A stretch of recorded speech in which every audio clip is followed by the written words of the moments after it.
उत्तराखंड सरकार के सेवा सुशासन और विकास के 3 वर्ष पूरा होने पर हुआ विशाल बहुउद्देशीय शिविर का आयोजन। विकास नगर शुक्रवार को हेरिटेज वेडिंग पॉइंट में उत्तराखंड सरकार के सेवा सुशासन और विकास के 3 वर्ष पूर्ण होने पर विशाल बहुउद्देशीय शिविर का हुआ आयोजन। इस कार्यक्रम के मुख्य अतिथि क्षेत्रीय विधायक पन्ना सिंह चौहान थे। उन्होंने मीडिया को जानकारी देते हुए कहा कि इस शिविर में लगभग 38 विभिन्न विभागों ने अपना स्टॉल लगाया है। कहा कि लगभग 50 दिव्यांग जनों को तत्काल सर्टिफिकेट जारी की गई। विधायक चौहान ने कहा कि राज्य सरकार द्वारा चलाए जा रहे विभिन्न जन कल्याणकारी योजनाओं को प्रत्येक व्यक्ति तक पहुंचाने के उद्देश्य से शिविर का आयोजन किया गया। कुछ जन समस्याओं को शिविर में ही तत्काल निस्तारण किया गया तथा अन्य समस्याओं को संबंधित विभागीय अधिकारियों को जल्द से जल्द निस्तारण करने का निर्देश दिया। इस दौरान विधायक चौहान ने विभिन्न स्वयं सहायता समूहों को चेक भी प्रदान किया।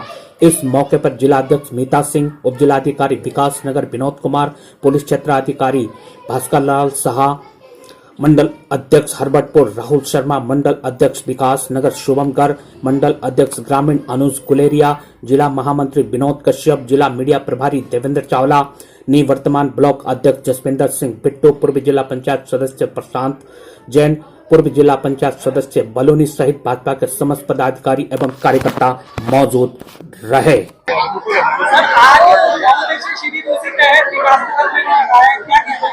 ये सरकार के 3 वर्ष के कार्यकाल के उपलक्ष्य में जो बहुउद्देशीय शिविर हमने लगाया था, देखिए आप खुद ही समझ रहे हैं कि वो एक मेले में तब्दील हो गया, वो एक जनसभा में तब्दील हो गया।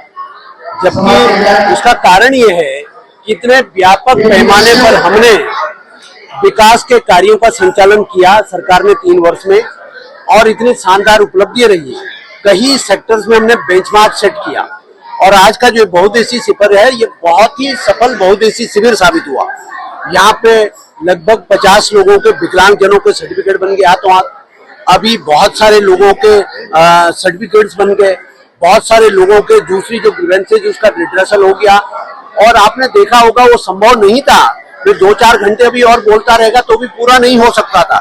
मैंने तमाम सारी उपलब्धियों का सिलसिलेवार तरीके से आपके सामने जिक्र किया, और जो इंफ्रास्ट्रक्चर डेवलपमेंट के मामले में, शैक्षणिक उन्नयन के लिए, हेल्थ केयर का इंफ्रास्ट्रक्चर बढ़ाने के लिए, खेती बागवानी को बढ़ाने के लिए, जनसाधारण का जनजीवन सुगम बनाने के लिए, कारोबार बढ़ाने के लिए, सड़कों का पुलों का इंफ्रास्ट्रक्चर बनाने के लिए, और बाकायदा बिजली, पानी, स्वास्थ्य इन सुविधाओं के विस्तार के लिए जो बहुत जबरदस्त काम विकास नगर विधानसभा के अंदर हुआ है, वो आप सबसे किसी से छुपा हुआ नहीं है, और इट स्पीक्स फॉर इटसेल्फ। वो तो अपने आप में बयां करते हैं कि किस तरीके का काम है। तो सरकार के जो 3 साल के हैं वो एक बेमिसाल है, और विकास नगर विधानसभा में ये 3 साल बहुत उपलब्धियों भरा है। और प्रधानमंत्री नरेंद्र मोदी जी के यशस्वी मार्गदर्शन में, उनके चमत्कारिक नेतृत्व में और उनके लोक कल्याणकारी योजनाओं को और खुद के राज्य स्तर की योजनाओं को जिस प्रभावी तरीके से धामी जी के सरकार ने पिछले 3 वर्षों में क्रियान्वयन किया, उसी का नतीजा है कि आज हम इस पड़ाव पर हैं। और आज न केवल प्रदेश में बल्कि भारत के स्तर पर भी जो नीति आयोग ने तमाम सारे पैरामीटर्स पर अच्छे परफॉर्मिंग स्टेट्स को कैटेगराइज किया, तो जो एसडीजी गोल्स थे, जो सतत विकास के लक्ष्य थे, उन सतत विकास के लक्ष्यों पर जब पूरे देश के राज्यों की रेटिंग की नीति आयोग ने, तो उत्तराखंड राज्य को नंबर 1 पोजीशन देने का काम किया। हमारे लिए गौरव की बात।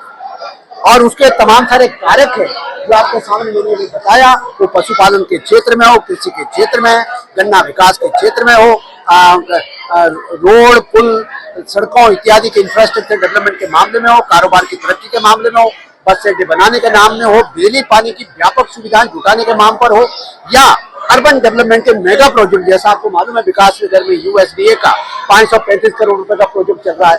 आपको मालूम है कि 6 पंचायतों में हमने फ्रेरी वाटर सप्लाई स्कीम 65 करोड़ रुपए की समय से पहले बन करके तैयार कर दी। तो लोगों का जीवन कितना सुगम बना, ये जब लोगों के बीच में जाते तब मालूम पड़ता है। तो ये उपलब्धियां भरा है हमारे 3 वर्ष के कार्यकाल। मैं सभी को इस बात के लिए बधाई देना चाहता हूँ। आपने प्रोजेक्ट तैयार किया है, किस तरह बनाया है, क्या क्या? हम एक बार एक बार उसके कचरे वाले के पास गए तो उसने बताया कि उसने प्रश्न पूछे और हमने लिखे, हमने ये प्रोजेक्ट बनाए हैं।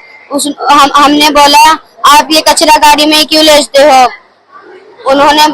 हमने बोला कि ये यहाँ भी तो फेंक सकते हो। उन्होंने बोला ये कूड़ा अलग अलग डिब्बों में फेंका जाता है।